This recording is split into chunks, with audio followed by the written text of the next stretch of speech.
We're breaking down the Buffalo Bills Day 3 picks in the 2025 NFL Draft today on Locked On Bills.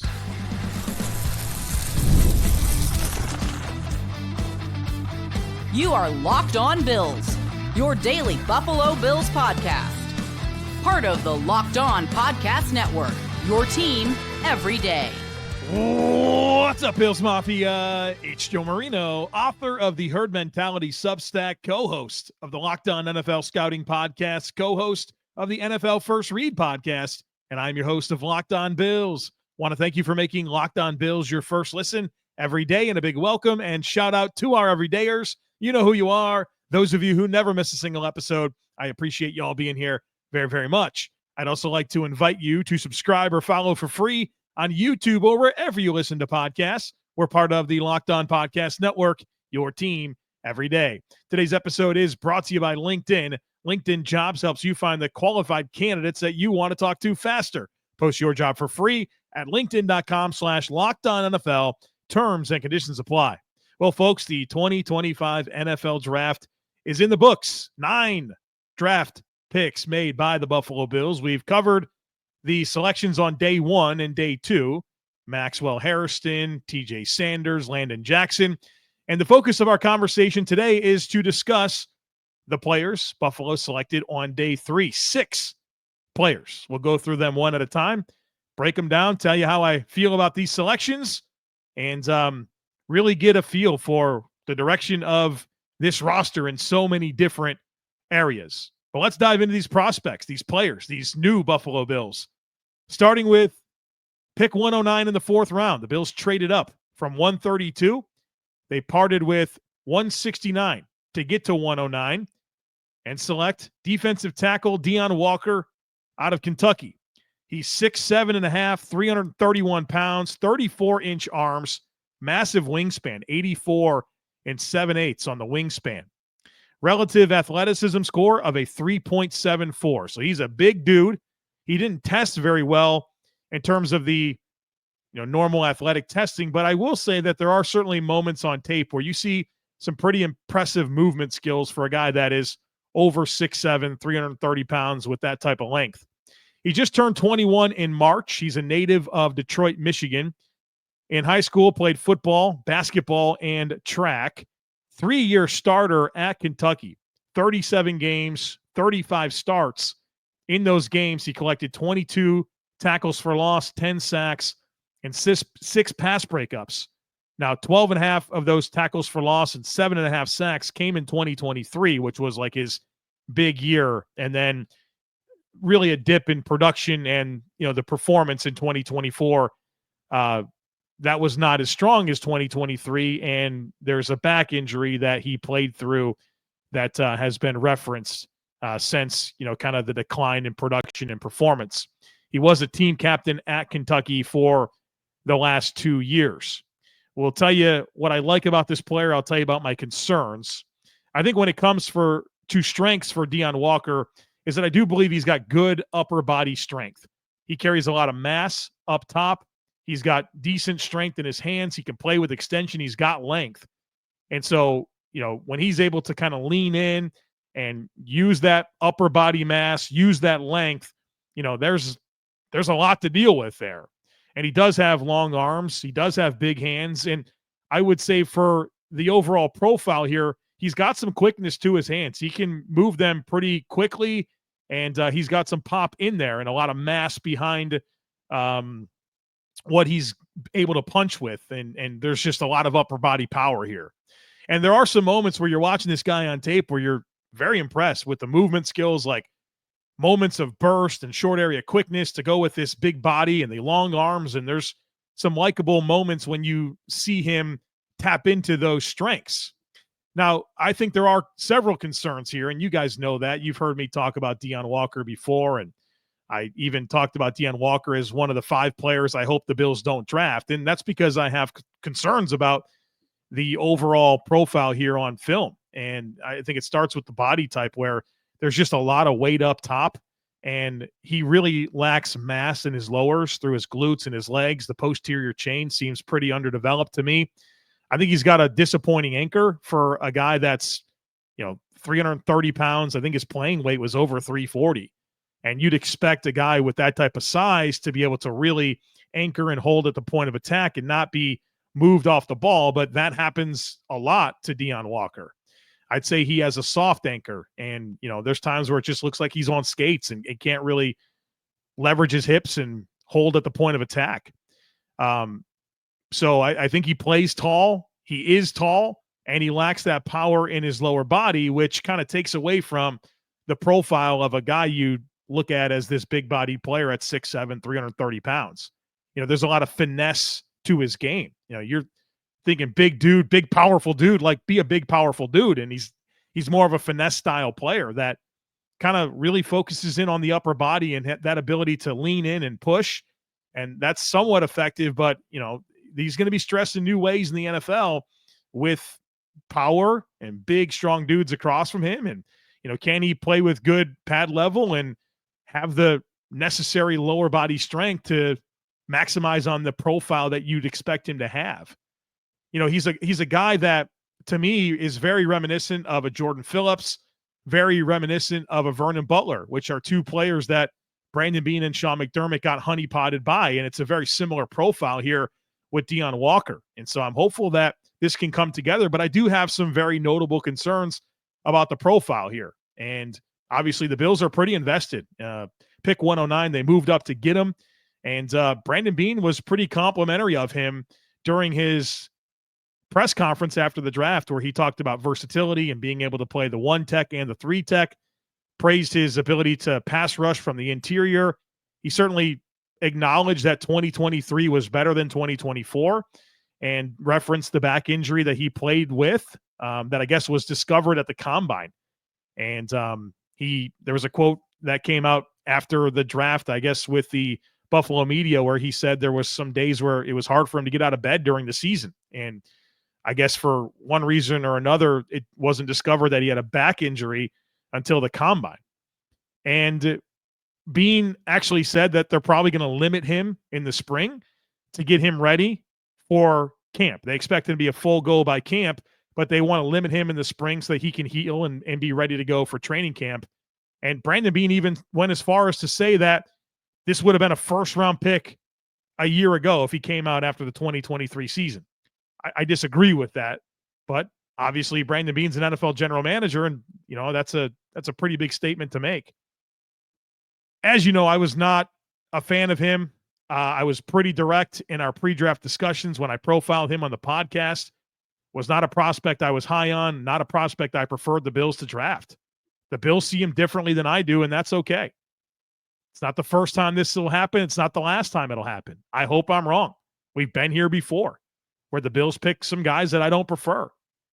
And I'm grateful to have a lot of support from Bills Mafia, but I'll tell you, I am not the end-all be-all with evaluations. I have my hits and misses like anyone else. You can find very good draft analysts that like Deone Walker. I'm not backpedaling on anything. I said what I said prior to the Bills picking him. I own and stand by my assessment. But I'll tell you right now, I hope I'm wrong. I really do. He's ours now, and I am actively rooting for his success. And so certainly adds a lot of beef and size to this defensive line. I know a lot of people really wanted that. I did too, but in the form of a different player. But this is our guy. And so I'm hoping that he can grow and improve. He's young.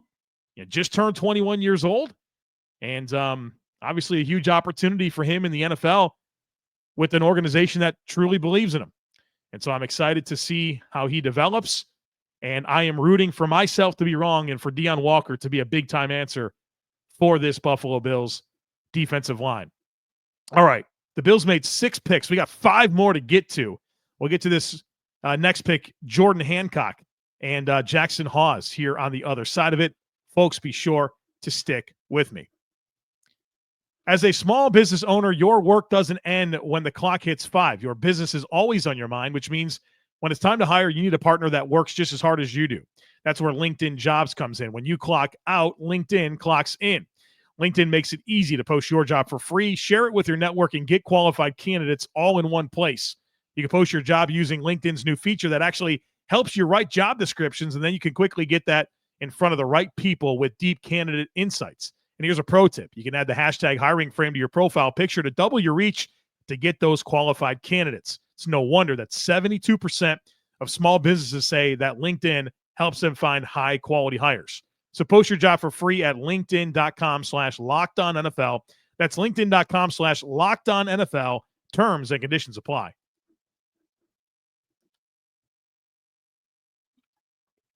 All right, folks, let's keep talking about these day 3 picks. Next up, round 5, pick 170. Defensive back Jordan Hancock out of Ohio State. 6 foot, 195 pounds, 31 5/8 on the arm length, 8 5/8 on the hand size. Ran the 40 4.45 and has a relative athleticism score of a 9.82 out of 10. So very, very good athlete here. 21 years old, turns 22 in August. Native of Georgia. In high school, football, basketball, track guy. At Ohio State, 41 games, 22 starts. He did have a torn hamstring in 2022. But for his career in those 41 games and 22 starts, 98 tackles, 3.5 for loss, 2.5 sacks, 4 forced fumbles, 16 pass breakups, and 3 interceptions. For Ohio State, he played mostly in the slot and some at safety. Now, this is not a player that I evaluated prior to the draft, so I'll catch up on the film here in the coming days. I did evaluate 7 of the 9 draft picks prior to the draft, so we did pretty good, but, there's always a chance that there's a guy that the Bills picked that I didn't get to. And so I don't have, firsthand evaluation comments to give you. I got to watch the tape here. But Brandon Beane, when discussing Jordan Hancock in his post-draft press conference, he said, this is a guy that's going to play in the nickel and safety in the spring, and that'll give them the right idea about what to do during training camp. So they're going to tinker around with him during the OTAs in the coming weeks and then, make that choice about, all right, is he going to major in the slot or major at safety? And Beane went as far as to say that it's a similar type player to what they've done with Cam Lewis, and special teams was in mind when they picked him. And, that Cam Lewis, Saron Neal type role, a hybrid slot corner / safety. And, Jordan Hancock comes in with a lot of athleticism and a lot more size than what Cam Lewis brings to the table. And we know that the Bills have used that dime role, and they're playing dime, 18, 20% of the time. And I kind of feel like that'll continue. And now you have some young competition in the mix. Obviously, you love the cost control 4-year deal, and we'll see if this guy can stick. And I look forward to studying the film and giving you some thoughts on what I see. Next up, some really nice picks that I like. This next group is some of my favorite selections the Bills made. Round 5, 173 overall, tight end Jackson Hawes out of Georgia Tech, native of Utah. He's 24 years old, turns 25 in December. In high school, played basketball and football, and he went to Yale originally, and he chose Yale over Utah, Utah State, and Air Force. He actually has an economics degree from Yale. 6'4.5", 253 pounds, 32 5/8 on the arm length, 9 1/8 inch hands, ran the 40 and a 4.82, and has a relative athleticism score of a 7.23 out of 10. 5 seasons at Yale, and then his last season was with Georgia Tech. And he had the opportunity to go to South Carolina and Florida, but you could tell academics are important to this guy. Of course, a degree from Yale in economics, and then he picked Georgia Tech for the academics that come with Georgia Tech University. For his career, 41 games, 29 starts, 51 catches, 566 yards, and 6 touchdowns for his career. The name of the game with Jackson Hawes is not the receiving ability. It's the blocking. This is an ideal tight end 3 that gives you big-time blocking skill and special teams upside. This is easily, comfortably the best blocking tight end in the class. This dude is a killer. Big-time people mover, nasty demeanor, good technique. Is a big-time talent as a blocker. And the Bills and how they've evolved the run scheme, it's about using big people to block. And this dude is going to unlock even more for the run scheme. Being able to win on the edge, being able to pull, get out in space. There's a lot of ways that he can impact this scheme as a blocker, not to mention the special teams background, 450 career special team snaps coming out of college. And he's not just a nasty dude, but he's got size, power, and technique. It's all high-level stuff. Very high-impact blocking profile here. Now, the downside is that there's not much of a receiving profile. Route running, that's not his thing. Hands, hit or miss. Think Lee Smith here. And Lee Smith had one heck of a career doing this type of thing. Big-time blocking asset, big-time special teams ability. And that's the name of the game with him. You didn't draft this guy because you like his receiving chops. That's not what he brings. But this was an important role. I talked a lot about the necessity to add a tight end 3 that can play in line and block and play special teams, and I think this is the perfect guy. Low key, I mean, Quentin Morris has filled this role over the last few years for the Bills, and he's not around. He's a free agent. And Zach Davidson was the only other tight end on this roster behind Dawson Knox and Dalton Kincaid. And so they needed this type of player, and he's going to do all the little things and be I think a very important member of this Bills offense and this Bills special teams unit. The next pick, round 6, number 177 overall, cornerback Dorian Strong out of Virginia Tech. Turned 23 years old in March. He's a native of Maryland. His father is a retired professional bodybuilder. Wide receiver and corner in high school. He also competed in track along with football. 6'1", 186 pounds, 31-inch arms, 9 3/8 on the hand size. Ran the 40-yard dash in 4.5 seconds. Relative athleticism score of an 8.33 out of 10. Played in 53 games at Virginia Tech with 44 starts. He did fracture his hand in 2022. That limited him to just 4 games that season. And for his career in those 44 starts, 112 tackles, 1.5 for loss, 35 pass breakups, 7 interceptions. Dorian Strong is a player that I thought should have and could have got picked a lot higher. I actually graded him in the 3rd round. The Bills got him 177 overall. Kind of a double dip here at corner with Maxwell Hairston and Dorian Strong. Of course, Jordan Hancock is a corner, so I don't call it a triple dip because that's really a nickel/slot where Dorian Strong and Maxwell Hairston are going to be outside players. But when you watch Dorian Strong play, he's a technician. He's instinctive.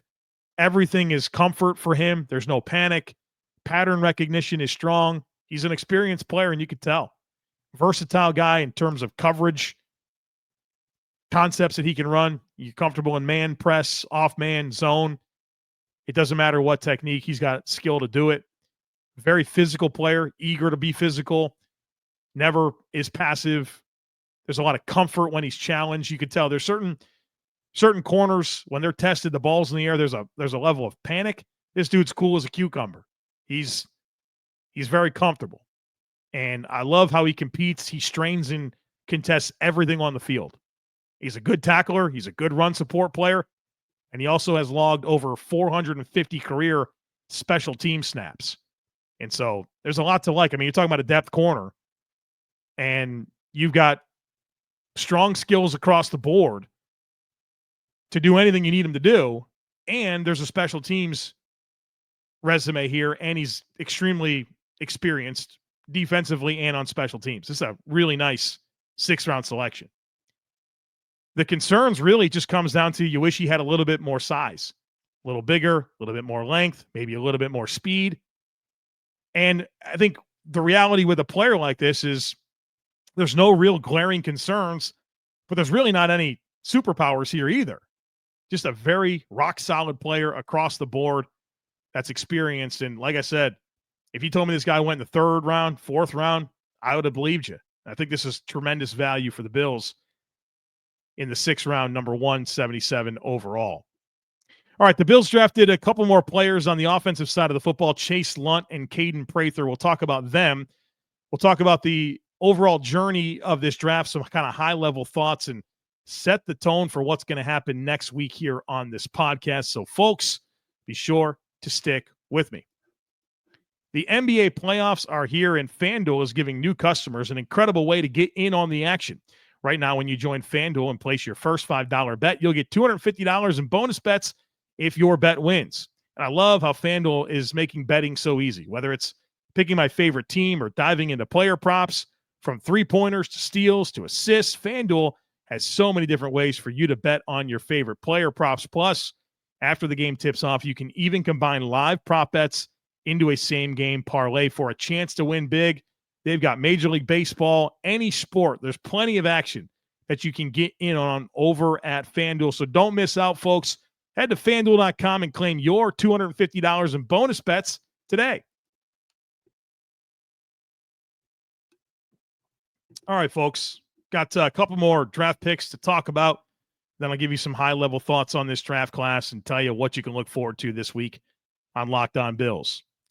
Round 6, pick 206 overall. It's offensive tackle Chase Lundt out of UConn. 24 years old. He's going to turn 25 in June. Native of Texas. You're probably wondering, how does a Texas native wind up at UConn? Well, he only played offensive tackle for one season, was a tight end for the first 3 years of his high school career. Then he gets to offensive tackle. So only 1 year of film at the position. And his first offer was UConn, and that's where he went.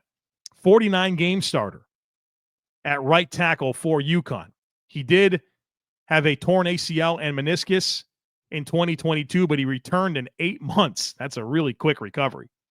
He's 6'7.5", tall, 304 pounds, 32 5/8 on the arm length, 9 5/8 on the hand size. He's not the ideal size here. You know, you're talking 7th percentile arm length for offensive tackles, and the wingspan is even more concerning, 0 percentile for wingspan. So, you know, that's something he's going to have to overcome. Relative athleticism score of a 6.45, which is pretty surprising to me. You watch him play, and like my favorite thing about him is the movement skills, and I certainly thought he would test a lot better, but he did miss the Senior Bowl with a sprained MCL. I wonder if that kind of affected his athletic testing, because I thought, based on film, he'd be a really, really good tester.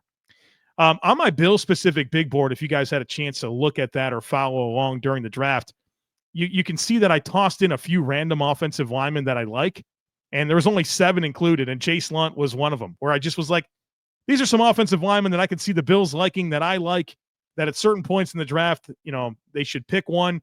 And Chase Lundt was one of those 7 players. So that was pretty cool that I was aligned with the Bills on that, and he was on my board. What I love about Lundt is the movement skills. This is a guy that, from a movement perspective, is like a guy that, you know, played tight end.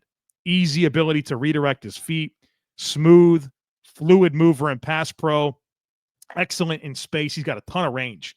You know, the Bills love to have their tackles run and pull and execute longer pulls, and Chase Lundt certainly has that ability based on the college tape. He's a very, very, very rangy blocker that has swift feet and is very fluid in pass protection. And he's got a play demeanor that you like. You know, he gets after people. There's a temperament that's easy to fall in love with.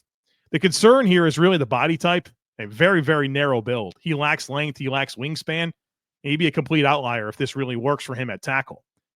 And so you kind of look at him and you don't feel like he's got the body type to play tackle. But as an inside player, he's kind of tall, right? I mean, you're talking over 6'7". So on the inside, things happen quicker. You want to play with leverage, and he's tall.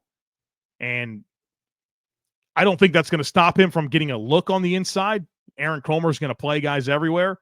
Tommy Doyle, who's like 6'9" or 6'10", he played some guard for the Bills, you know, before he was in, you know, medical retirement. That is unfortunate, but yeah, I don't think the Bills or Aaron Kromer is going to not try him out at guard. And I think he needs to, because I just don't think he's got the body to play on the perimeter in the NFL with the lack of length and wingspan. But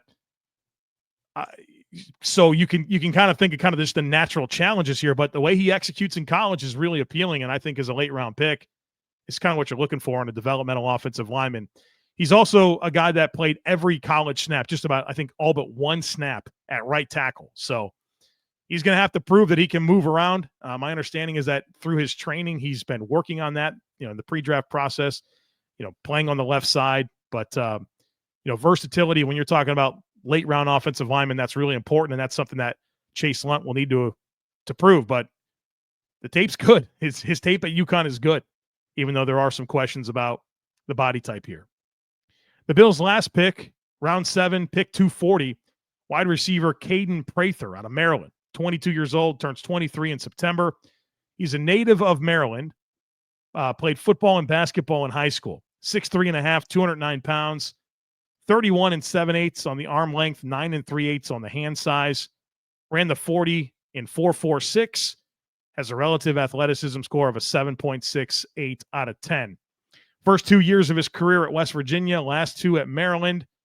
For his college career, 48 games, 35 starts, tallied 162 catches for 1,966 yards, little over 12 yards per catch, 12 receiving touchdowns. Basically, the last 3 years had between like 500 and 675 yards receiving in each of the last 3 seasons.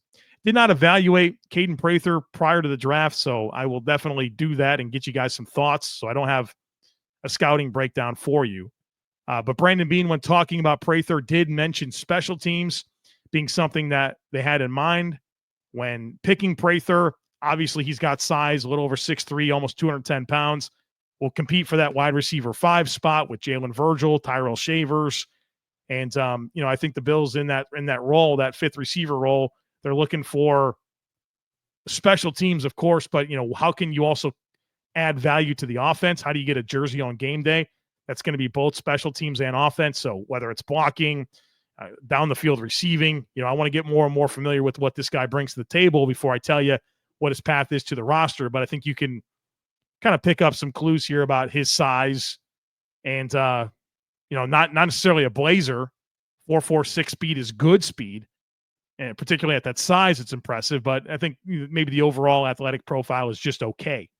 So I'll get more familiar and share some thoughts on what the overall skill set is real soon. Him and Jordan Hancock were the 2 guys I didn't evaluate prior to the draft. I do want to make a comment. Well, I guess I don't really want to make a comment. I want to share what Brandon Beane said about not picking a receiver earlier. I think that was kind of one of the bigger boxes that at least I would have liked the Bills to check at some point. I'm pretty satisfied with this draft overall, but I certainly would have loved to tell you about a receiver that brings a vertical element to the offense, and that didn't really happen. And there were some chances to do it, but the talent cliff happened and things dried up pretty quick, and the Bills missed out on the receivers. This is what Brandon Beane said about that. He said, "People forget our offense was highly ranked last year. We haven't regressed. Time will tell, but I didn't leave last season thinking we didn't get the job done on offense." It's a pretty fair point. I think this needed to be a defense-heavy draft. I do. I think big-time boxes to check. You've heard me talk about this for the last month. D-tackle, D-end, corner. And Beane certainly checked those boxes. But the one that I was hoping, in addition to with, early day 3 capital, was a receiver. And there were guys. There was Torrey Horton. There was Jalen Royals. Shamir Adike. I mean, there were guys. And the Bills didn't get any of them. But I think it is fair to point out, you're talking about literally the best offense the Bills have ever put on the field last year. The history of the organization, over 30 points a game. And it's not like there's less talent on the roster offensively. And I think kind of the exciting thing about it is you do add Josh Palmer, who is a big-time route running addition, and you have continuity where that really wasn't the case. You have the best offense the Bills have ever put on the field, with a lot of it returning from both a coaching and personnel perspective. And so I agree that a lot of these investments needed to be on the defense, but I certainly look at this overall. And like I said, I am satisfied with how it came together. I certainly would have done something different than Deone Walker, as you know. But the receiver things, the piece where I was certainly hoping for that, maybe some linebacker depth would have been preferred, maybe a punter. But those are minor gripes. I think if I had a major gripe about this class, it's probably, I would have liked to see something else at receiver, and we could have not done the Deone Walker thing. I'm excited for the conversations we get to have next week, where you're really getting a look at this roster, and we can break down this roster and discuss how these draft picks impact things moving forward. What do these picks tell us about the future of the offense and the defense? We're going to get a really good idea of how these position battles are shaping up, and you can look some really good competition on the D-line, O-line, corner. I'm excited to kind of start to really dive into that now that things are taking shape. Plus, we'll get UDFAs, maybe a little bit of a post-draft free agency wave here as potentially players become available that are released based on draft picks. Will the Bills do any of that? Want to get into those discussions starting next week. Also, next week, Bills squad. Don't forget about it. Monday and Thursday, noon Eastern time. The Monday Bills squad episode, we'll be breaking down this Bills draft class with Jeremy White, Jerry Ostrowski. That's been off to a great start. We launched last week, and it was well received, and I'm really excited to continue to build that with Jerry and Jeremy. Again, that's live on YouTube, noon Eastern time, Mondays and Thursdays, and then right afterwards we post it as a podcast for the audio feed, and of course it'll live on YouTube. You can go back and watch it on YouTube if you prefer. Also, next week, and it's already started on the Herd Mentality Substack. There's a link in today's show notes. You can check it out. Been doing film breakdowns on every Bills pick. And so Max Hairston and TJ Sanders are up now already. You can go watch those. I think I did 20 minutes on Hairston, maybe 15 on Sanders. Just all 22 film. And then I'm breaking it down with voiceover analysis, showing you the strengths and weaknesses of their game that pop on film. The Landon Jackson video will drop on Sunday, and I'll be chipping away at these other players all week long. So much going on in the Herd Mentality Substack. There's a link in today's show notes for you to check that out. And if you join the Herd Mentality Substack, that means you get into our Discord channel where we are closing in on 1,800 Bills fans. And I spent a lot of time in there. Basically, day 2 and day 3 of the draft, I was in there hanging out with, however many people wanted to hang out, just talking, watching the draft together, interacting. And, we do a lot of live stuff. Every week we do live stuff, and that'll happen again Wednesday night. We'll have our Herd Mentality, our Herd Hangout, just breaking it down together. So come be part of it. Don't miss out. A lot of extra content, and, of course, the community component. That's really been awesome. All right, folks, that's going to do it for us here today on the podcast. Excited for everything that's coming next week as we really are able to bring this 2025 roster into focus. So, as always, I kindly ask that you share, subscribe, rate, and review. Have a great rest of your day. Go Bills. And I look forward to catching up with you again real soon.